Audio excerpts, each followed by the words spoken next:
नमस्कार मित्रों, आपका फिर से हमारे इस YouTube चैनल पे स्वागत है एक नए विषय के साथ। तो आज हम जानने वाले भारत में आरक्षण प्रणाली क्यों और इसका किन किन को फ़ायदा हुआ है। तो ये सारी जानकारी इस वीडियो के माध्यम से आज हम जानने वाले हैं। तो चलिए आज का वीडियो शुरू करते हैं।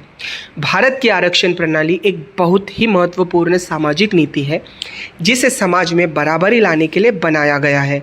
इसे इस तरह से समझे जैसे कोई बच्चा ज़्यादा पीछे से दौड़ना शुरू कर रहा है तो उसे बाकी बच्चों के बराबर आने का मौका देने के लिए थोड़ी मदद दी जाए। आरक्षण भी एक ऐसी ही मदद है। आरक्षण का मतलब होता है किसी विशेष वर्ग को शिक्षा, सरकारी नौकरी और राजनीति में तय हिस्सा देना ताकि वे समाज में बराबरी पा सके। ये सुविधा उन्हें दी जाती है जो ऐतिहासिक रूप से शोषित, पिछड़े या वंचित रहे हैं। भारत में जातिगत भेदभाव और सामाजिक असमानता बहुत लंबे समय से हो रही है। कुछ जातियों को ऊंचा माना गया और कुछ को बहुत नीचे।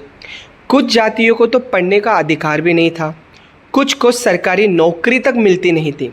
इसीलिए जब भारत का संविधान बना तो डॉक्टर बाबा साहेब भीमराव अंबेडकर ने आरक्षण की व्यवस्था की ताकि हर कोई बराबर का हकदार हो।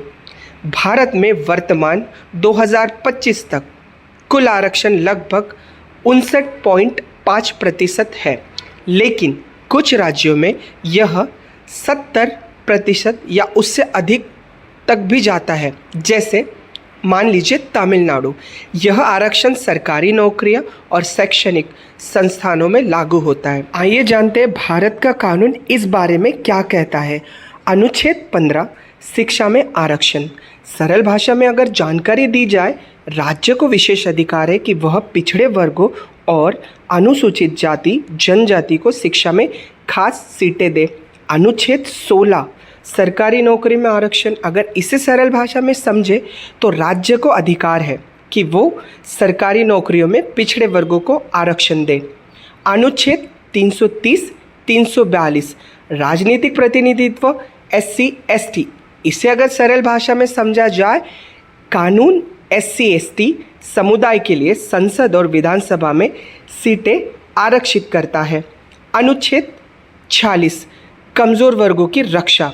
सरल भाषा में अगर समझा जाए, राज्य को अधिकार है कि वो वंचित वर्गों जैसे कि SC ST की शिक्षा, आर्थिक स्थिति सुधारने का उपाय करे और उन्हें सामाजिक अन्याय से बचाए। चलिए जानते हैं आरक्षित सीटों का बंटवारा कैसे होता है एक सिंपल से एग्जाम्पल के साथ। तो एक उदाहरण मैं आपको देता हूँ। समझिए सरकारी नौकरी में 1000 पद हैं, तो बंटवारा ऐसे हो सकता है। वर्ग प्रतिशत पदों की संख्या, जैसे कि SC के लिए 15% रिक्त रखा है, मतलब टोटल जगह उनके लिए 150 आरक्षित किए गए हैं। ST 7.5% उनके लिए रिजर्वेशन रखा है, तो टोटल रिक्त स्थान 75 होगी। OBC के लिए जान लेते हैं, 27% अगर जगह रखी गई है तो 270 यानी कि रिक्त पदे उस सरकारी खाते में होगी।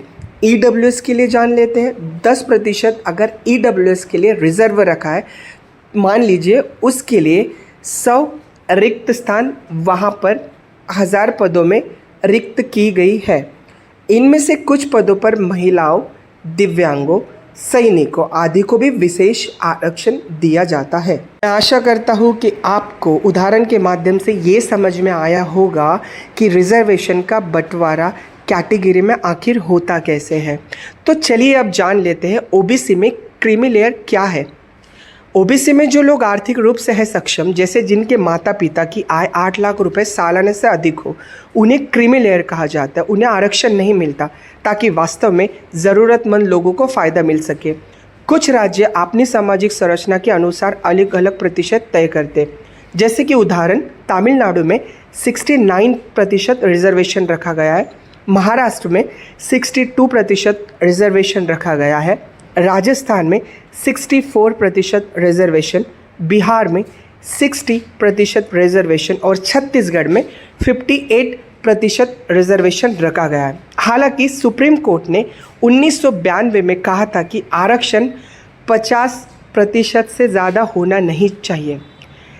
इंदिरा साहनी के केस में कुछ राज्यों ने विशेष अधिनियम बनाकर इसे पार किया।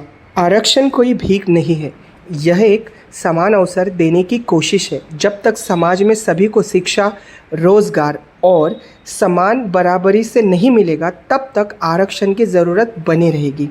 लेकिन साथ ही यह भी ज़रूरी है कि इसकी पुनर्रचना समय समय पर हो, ताकि सिर्फ ज़रूरतमंदों को इसका लाभ मिल सके। तो दोस्तों, कैसा रहा आज का ये वीडियो?